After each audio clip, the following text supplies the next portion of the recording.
everyone. I welcome you to listening to the new episode of ADAB Euro-Atlantic podcast realized by ADAB Institute. My name is Matej Šalmík and I'm director of ADAB Institute. Today we will discuss a very important topic of ever-rising importance, and it is China's cyber threat, implications for NATO and potential remedies. I have two great experts today with me here to discuss this issue, and it's Lucia Kobzová, research analyst at ADAB Institute and author of the policy paper with the same title, which can be found on our website. I fully recommend you reading it. It's giving a great overview of cyber threats coming from China and what should be done about it from the our side. Our second guest speaker is Matej Šalmík, Director Training of Awareness and Cooperation and Support Center at the National Security Center SK CERT in Slovakia under the National Security Authority. Matej, Lucia, I welcome you both and thank you for having time to be today with me and discuss this very important topic. Lucia, let's go directly to your paper. What are your main findings? What are the biggest results and recommendations you would suggest for NATO members to tackle rising China's cyber threat? So first of all, thank you very much for having me. It's a great honor. So as you mentioned, my paper was dedicated to the topic of the Chinese threats against NATO. As we know, in the recent years, China has experienced the enormous economic and political expansion. However, it has been accompanied by various violations of the international norms, mainly in the cyberspace. And this was actually allowed by the fact that China invested heavily into the technological innovations. They started very early on in the 90s, where they defined the cyberspace as an important military domain. So they started to focusing on the cyberspace. They built a huge cyber apparatus, including the cyber army, supported by hacktivists or even the volunteers from the civil society. So this was a very important few first steps, and of course later on the cybersecurity, quantum technologies, AI, and new modern technologies were a very important part of their cyber initiatives. There are basically two major motivations of China, or two narratives. The official one, the formal narrative of the Chinese Communist Party, is that China is investing into the cyberspace because they perceive a huge cyber threat coming from the NATO countries, coming from the West. Basically, they are trying to claim that they are one of the country that is most targeted by the DDoS attacks. These claims are honestly quite difficult to verify, as the China is not the most transparent country in the world. So there are certain doubts, but of course, China is facing numerous cyber attacks every week, every day. So this is like the primary narrative of the Chinese Communist Party, that they have to defend themselves. So they are conducting the offensive cyber operations, which will deter the other actors to attack them. But then there is a different narrative from the NATO, which perceives China as a major threat to their national security. If we like observe the statements of Xi Jinping, the Chinese president, he is constantly claiming that the China should become a cyber power, and they should increase the defensive and offensive cyber capabilities. So we see this narrative, and of course it is a huge concern for NATO, because the sophistication and the frequency of the cyber attacks is on the rise.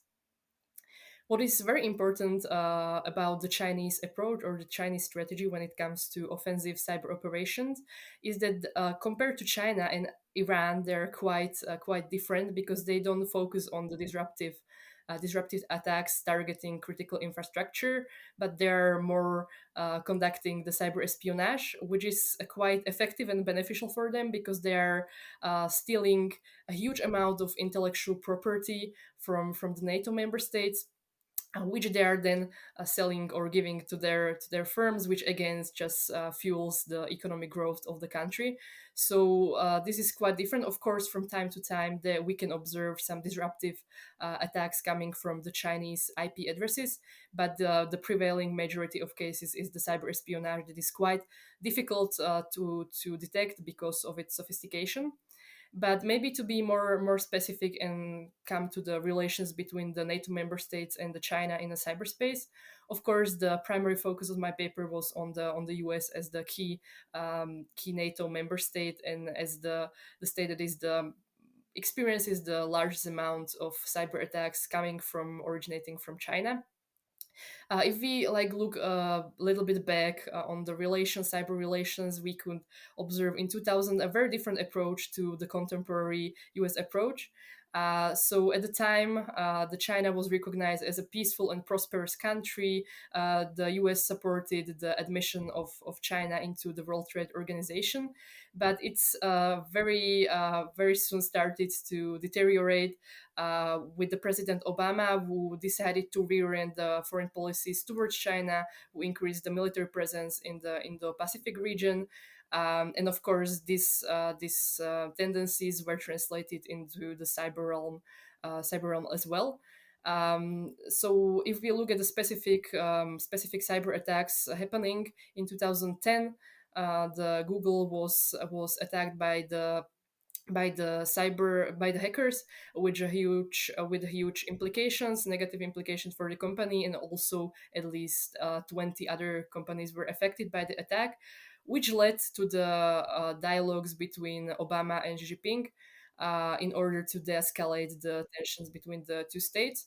However, it lasted only for a year due to the unwillingness of the Chinese counterparts to continue with the dialogues. But nevertheless, there have been an agreement to prevent further espionage, which of course wasn't followed later on, as we have seen another huge attack in 2015 when the data of 21.5 million of citizens have been compromised and their healthcare and financial data has been exposed. um, so, and of course, before that and after that, many other attacks happen. It is every week there are new compromises, new malware detected. So it is an ongoing issue.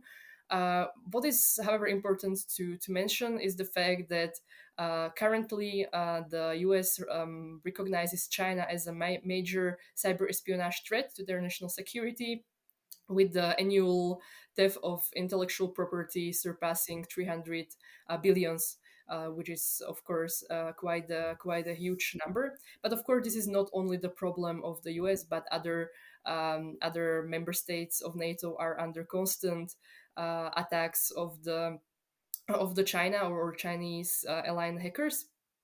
In this year, the IT company Checkpoint actually discovered in their report that the cyber attacks originating from the Chinese IP addresses increased by 116%, which is again a huge number. But other reports during the summer discovered that the European diplomatic entities, are under constant search of cyber attacks and cyber operations with the intention to steal military secrets. So this is still a very ongoing issue. And every few weeks, the ENISA, the European Cybersecurity Agency, try to give warnings to the member states, to the civil society, to the companies regarding the Chinese advanced persistent threats actors.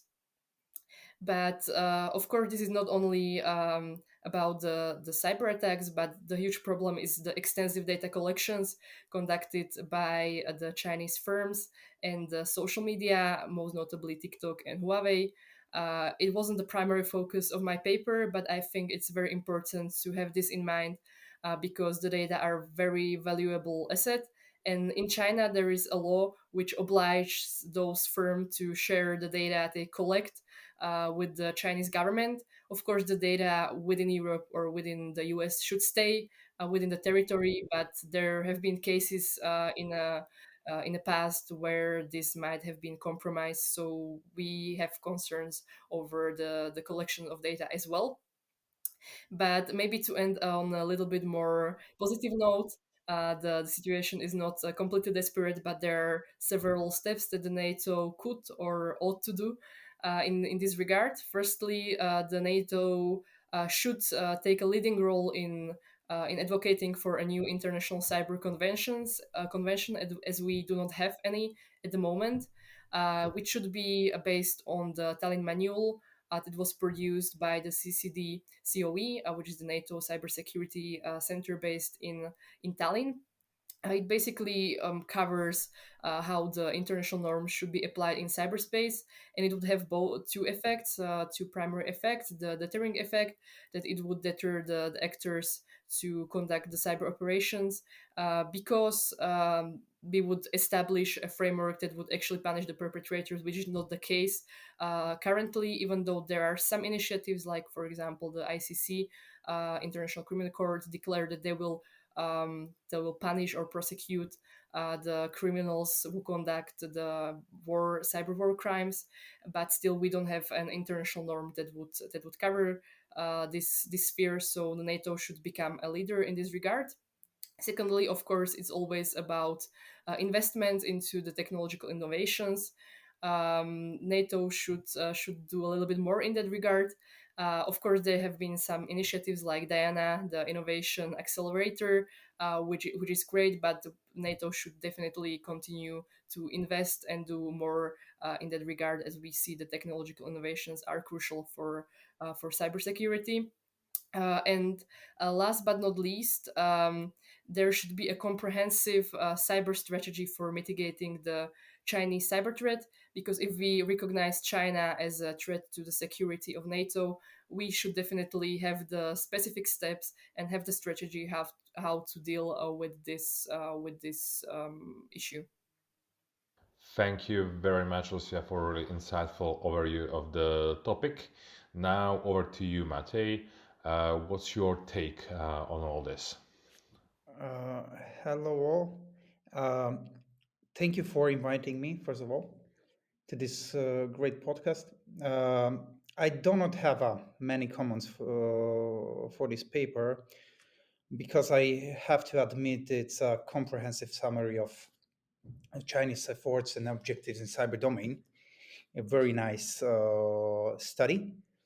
Uh, my or what caught my interest, or even slightly shocked me, was the losses in the U.S. Economy due to cyber espionage by China. It's roughly $300 billion annually. That's huge, huge number. I'm wondering if we have that number, for example, in EU or in NATO or within NATO member states. I'm not sure we have it, but it's interesting to make or mate analysis on this topic. One thing I had like to draw attention to is that the text frequently mention Chinese IP addresses or attacks from Chinese IP addresses. The fact that an attack originates from a Chinese IP doesn't necessarily mean that the attacker is operating in Chinese space or Chinese or from within Chinese cyberspace, because advanced persistent threat groups today use sophisticated tools to conceal their attacks, conceal their tracks, and their true identity, making the attribution of their attacks as complex as possible. That we need to consider if the attack is from China, is not necessary they have China IP addresses or they have tracks directly to the China soil. In the case of possible solutions, Lucia mentions a regulatory, technical, and strategical framework within the NATO. But I would like to mention that regulatory and strategic frameworks have rapidly evolved in recent years, especially in the EU environment, where there are multiple regulations and frameworks that can cover not only the preventive activities of individual member states, like NIS Directive 2 or Cyber Resilience Act, but also diplomatic responses to cyber operations, for example, Cyber Diplomacy Toolbox. The question is whether they are well applied and where they might develop in the future. But we have strategic frameworks and regulatory frameworks within EU, which means it's mostly covering NATO nations. That it's important to mention it. And I have to say, good job, Lucia, and thank you for this paper. Thank you very much, also you, Matthew, for your intervention. And now it's time for my questions, and I can promise I have plenty as someone who is not really an expert in cyber area. I am really pleased to have two great experts to me to explain some things I wasn't really sure about if I'm getting it right. And I will start with one specific concept or one specific thing to clarify. When I was reading the paper, Lucia, you were mentioning these so-called advanced persistent threat groups linked to China or originating in China. Could you possibly give me like very simple definition, or you also, Matej, what are these advanced persistent threat groups? Lucia, please. Yeah, of course. I'm not sure whether I'm fully able to give a completely great definition, but I will try. So, the advanced persistent threat actors are basically, we can understand it as a hacking groups, which are uh, which have specific techniques, and they operate from a specific territory. And so, meaning the APTs coming from China, they are basically the hackers who are operating under one roof, and they are conducting the operations which have certain characteristics. Basically, we have a multiple types of attackers. Depends of motivation. We have some script kiddies, kids that try to use some hacker techniques to hack simply devices to obtain nothing more like access or something like that. We have cyber um, criminals. They are focused more on financial gain, and then we have APT groups, and their motivation is more focused on disruptive operations and cyber espionage. Mostly APT groups are linked to some states or governments or countries, or they operate under the clarification of that countries, and that's it. APT groups are sophisticated, well-financed groups to conduct or to provide cyber operations against high-profile targets. All right, I see. So it's based on motivation. It's based on the sophistication of actions they are able to take, and also they functioning in this, let's call it, gray zone, where it's not clear how directly they are or they are not affiliated to the state structures. Yeah, the attribution of these groups are not every time clear. All right, thank you very much.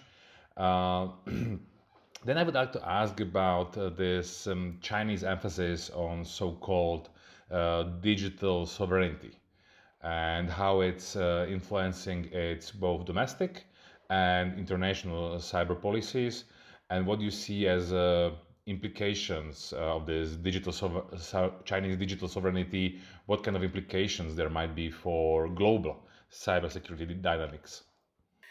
So maybe I would start with a definition of what the digital sovereignty means, because it's very different from what we understand by the digital sovereignty in the West.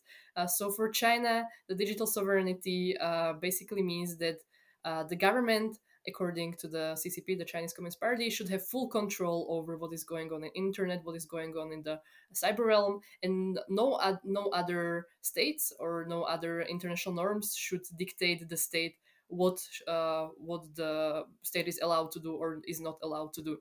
So they don't believe in the universal international norms, and this is like very much influencing both their domestic and foreign policies.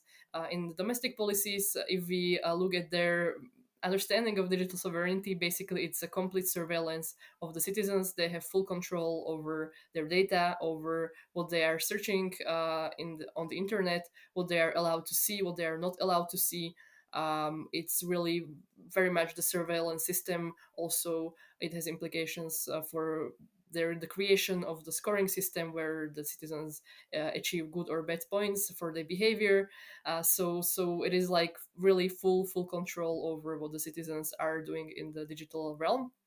And when it comes to the international implications, China is trying to promote this idea of a more authoritarian approach towards the digital sovereignty. So they are trying to promote those norms that the government can do whatever they want with the data of their citizens.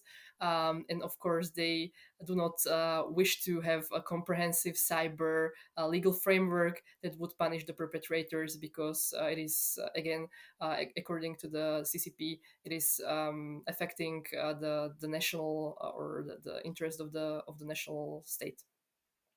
Yeah, I have to admit that the main tool of China's digital sovereignty is a so-called Golden Shield project. We know it or we know it as a Great Firewall. That means it's isolated network within China that is used for purposes that Lucia mentioned. But another important thing is that uh, China cooperate with manufacturers and vendors within China to be a good partner in their approach to collect data and collect information about citizens, about uh, citizens or people living outside China, but Chinese citizens, and so on. That's a view of China's digital sovereignty, and try to influence they try to influence another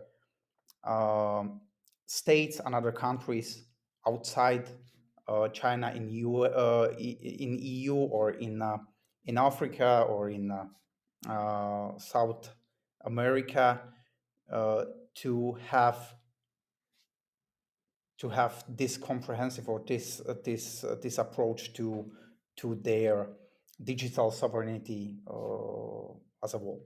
Yeah. Now, I would like to talk a bit about vulnerabilities, and vulnerabilities especially in sector where we need or we prefer to use Chinese technologies. And the most visible topic in this area was, of course, the discussion over 5G, but the topic is much broader. So let's go from the basics. Why we are so dependent on Chinese technologies. When I say us, I mean let's collective West, US, Europe, NATO. Why we are dependent on the Chinese technologies so much, and what kind of vulnerabilities it creates for us, and what kind of angles to exploit those are there for China, and what can be done about it. Okay. I we'll start with this quite important topic because, first of all, vulnerabilities in products and services still exist, and will continue to exist. Uh, the only way to reduce or to have not that much vulnerabilities in products or services is to take measures in the areas of, for example, secure development and product testing. However, the existence of vulnerabilities itself is not that much of a problem. The problem, or the most significant problem, is their exploitation.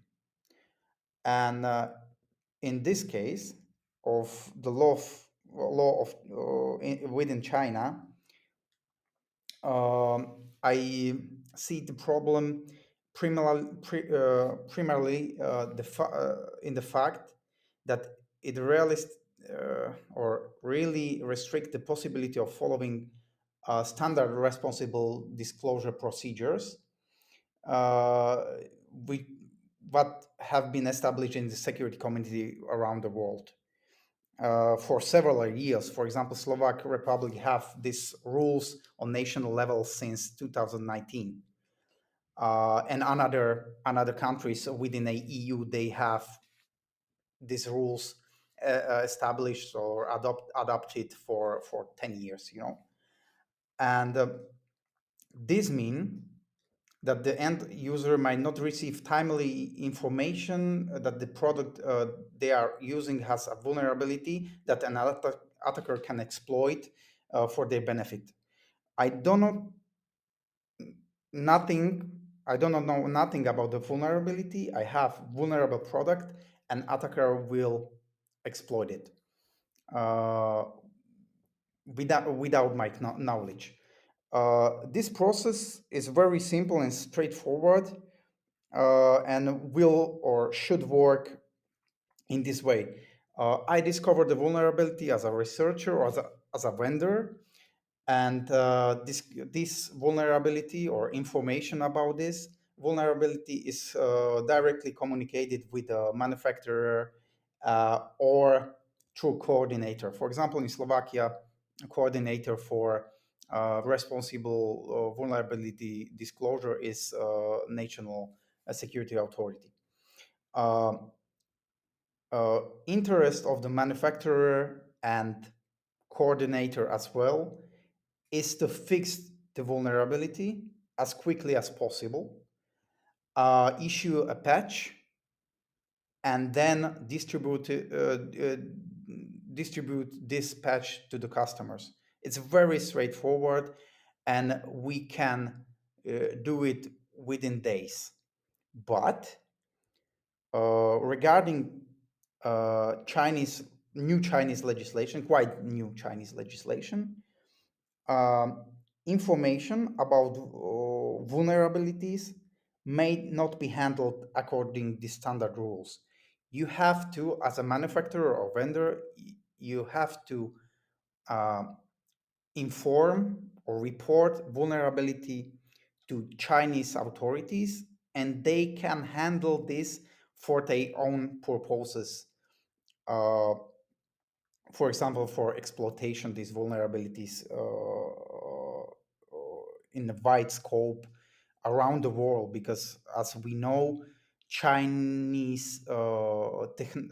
technologies are spreading around the world, within the EU, within the US, not exactly now, but before US takes some security measures. But we have a lot Chinese technologies around the world, and they have vulnerabilities. And information about these vulnerabilities are handled by Chinese authorities, and that's a crucial problem in this case. How to mitigate it?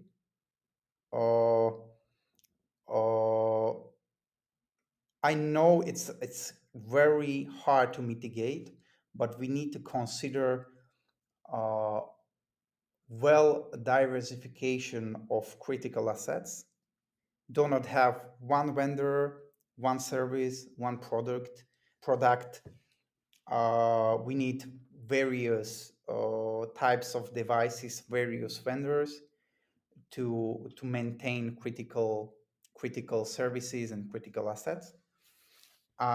We need proper asset monitoring. We need well situational awareness, what means we need to know about threats and vulnerabilities that are in place in exact time. That means I need to know this threat is high risk for me, or this vulnerability can be exploited in my environment.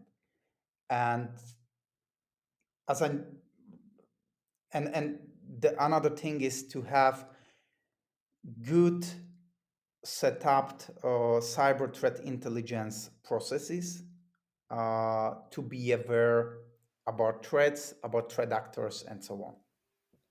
Maybe to add what Mr. Shalmik was just saying, and also to come back to your question, Matej, about the dependency on the Chinese technologies. I think this is like a larger topic, or that needs a larger discussion. But the question is like whether the Chinese technologies have a monopolies over specific sectors, or whether we can buy the technologies on other markets. I think this is like a very important question that we should ask, because as Mr. Shalmik said, the law, the data security law in China, makes a legal obligation for the companies to share the knowledge about the vulnerabilities with the government first before they reveal it to the public, which is not the ideal situation, because of course when there is a vulnerability, it is very important for citizens, for companies, for media and all the organizations to know about the vulnerability, or in order to be able to protect ourselves. So if we know about this fact, and also combined with the accusations about some Chinese companies that they install backdoors into their products to gain access to the devices that they are selling, to the products they are selling. It is a huge concern for the NATO. So my question would be whether we are really not able to buy the technologies on different market in the states that are democratic, and they don't have the same rules applied to those technologies, because we know these facts make us very vulnerable when the states or critical sectors are using the Chinese technologies.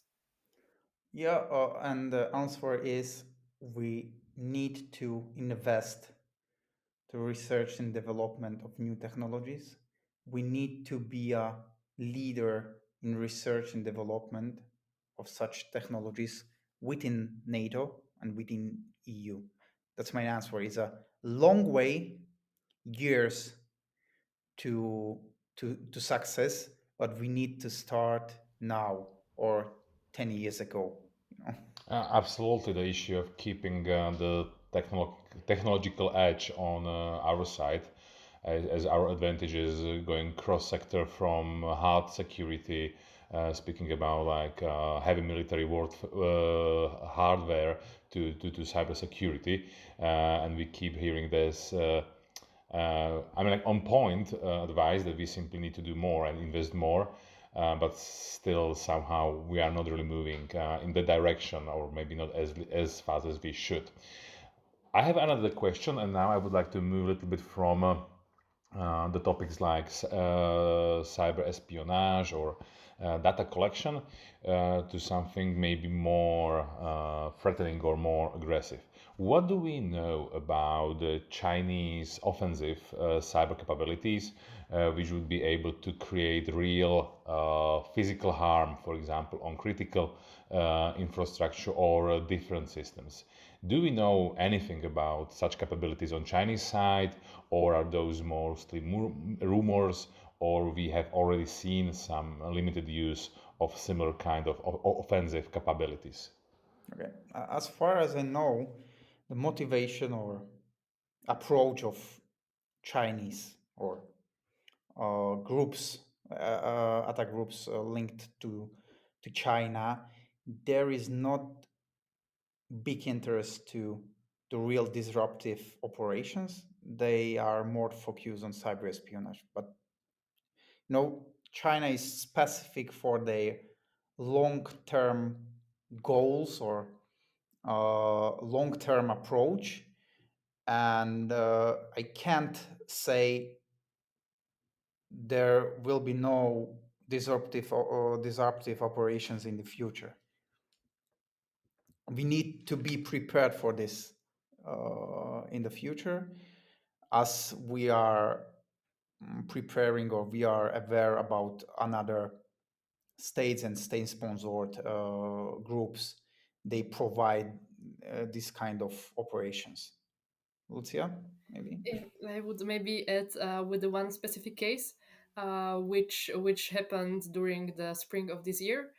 It was the Chinese attack on the American island Guam. It was a very interesting case in many regards. Firstly, I think it is important to know what the Guam is, where it is located, and why is it strategically important. So, firstly, it is the island located in the Pacific. It is the closest U.S. territory to the Taiwan, which is crucial for any for the response in case of potential escalation of the situation in the South China Sea or in Taiwan. So it has a huge importance, as the military bases, important ports, or critical communication is located on the island. And so what happened during the spring, that the government revealed the fact that the networks have been compromised, the military networks, the networks of services of that are crucial for the communication. And what was interesting about this malware, as I mentioned before, the China is mostly focusing on the cyber espionage, and of course, it was partially the code was dedicated for the cyber espionage, but the experts found out that China could actually modify the code in order to cause a disruptive attack, which means that in a case of a really critical situation, it would delay the response, it would make the communication and coordination between the US territory and the island very, very difficult. So the response of the US would be delayed and not as effective as possible.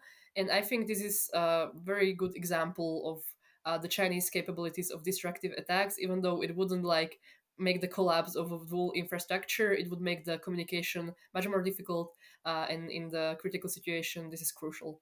So I believe that of course it is doesn't have a huge impact, but I think this is a clear case how the disruptive attacks might look like. Yeah, thank you for this example. I totally forgot of this case. Sorry for that, my bad. But on this case, we see how capable is Chinese efforts, or how capable is Chinese staff and groups to provide uh, this kind of attacks, not only cyber espionage. Then I would follow up with a question. Matej, you mentioned cyber diplomacy toolkit and other frameworks which are already in the place. So, in a theoretical scenario, we see an serious disruptive cyber attack, which we can attribute to China or Chinese affiliated groups. Theoretically, in such scenario, what are our options? What are our already existing toolkits and frameworks allowing us to do? Yeah, uh, multiple diplomatic approaches regarding cyber diplomacy toolbox. In worst case scenario, we can apply sanctions. As far as I know, within EU and regarding cyber diplomacy toolbox, we have sanctioned to two uh, individuals within China and one company within China. It works in some occasions. Question is if this is effective and applicable for most cases. But it's quite new toolbox, and we have to say, or we have to consider that things are still evolving, and our experience with these diplomatic tools are not that big like in the US, for example. We need more time to evolve. We need more time to have experience in this case, and I hope we will use these tools, diplomatic tools, in good way in the future. I would maybe add on more of an international framework. Very recently, it was during the summer, the chief prosecutor of the International Criminal Court, Karim Khan, declared that the International Criminal Court will prosecute the cyber crimes, that they will apply the Geneva Conventions and other international legal framework for the cyberspace, meaning that they will punish the cyber war crimes and other types of cyber crimes. It is of course evolving. There is a lot of legal discussion regarding these tools, these frameworks. So it is not clear how it will be applied, but this is a very first step, a very specific step in order to punish the perpetrators. So we have to wait a little bit to see how it will work in practice. Yeah, and if I'm not mistaken, it's since 2016 Warsaw NATO summit when allies agreed they acknowledge cyber domain as another military domain, and also that massive cyber attacks, of course, so that's for further specification what we mean by that, can be responded to by activation of Article 5 if such attack is would be targeting any of the NATO allies. I would maybe just add, I would more keen to be hopeful that we won't see such actions in future, and we don't have a need to test these frameworks and toolboxes, but let's not be naive. International relations are increasingly dynamic, and the conflicts around the world are just surging, and it also applies for the cyber domain or cyber aspects of those conflicts, which are just rising. We see that in the case of Russian war on Ukraine, or also the recent conflict in Gaza with Israel. So we will probably just see more and more. We are slowly coming to the end of our time. So my last question would be an open-ended question. Is there anything specific you would like to pinpoint as a very important thing for our listeners today? What they should know, what they should remember, what should they take from this podcast to understand and to know about the Chinese or China's cyber threat? Only one sentence. We have to never underestimate our rivals in economic and security domains, and we need to consider not only to be uh, not too offensive, but to be a adversary to China, or to have China only as some kind of adversary, but we need to see opportunities to maintain a relationship with China, because it's a big economic opportunity to EU or to particular member states. But this opportunity must be supported by both sides, and both parties or both sides must clearly define the conditions under which potential cooperation will function. And it's important that the normalization of relations with China does not lead to undiversified reliance on Chinese technologies, finances, or services. Maybe my message to the listeners is to simply start thinking more about the cybersecurity, because we are currently living in a world where most of the efforts are focusing on the physical domain, but the cybersecurity is becoming more and more important, and will be more and more important, mainly with the introduction of the quantum technologies, which will make the play even bigger, I would say. So I think it's really important to start thinking about the threats that we are facing in the cyber realm, and also see how the physical relations, diplomatic relations, economic relations are translated into the cyber realm, which is crucial when it comes to dealing with China, which is a huge threat to the NATO security. Fantastic. Thank you both very much for speaking with to me on this topic of rising importance. Thank you for your time and sharing your insights. I have to say I learned a lot, and I believe also our listeners will learn a lot from this episode. Just to remind to our listeners, Lucia's paper can be found on our website. It's a very good and recommended read to get an overview of what's going on and the developments of China's cyber threat and implications for NATO. Matej, Lucia, thank you one more time for being here today with me. Thank you very much. Thank you both.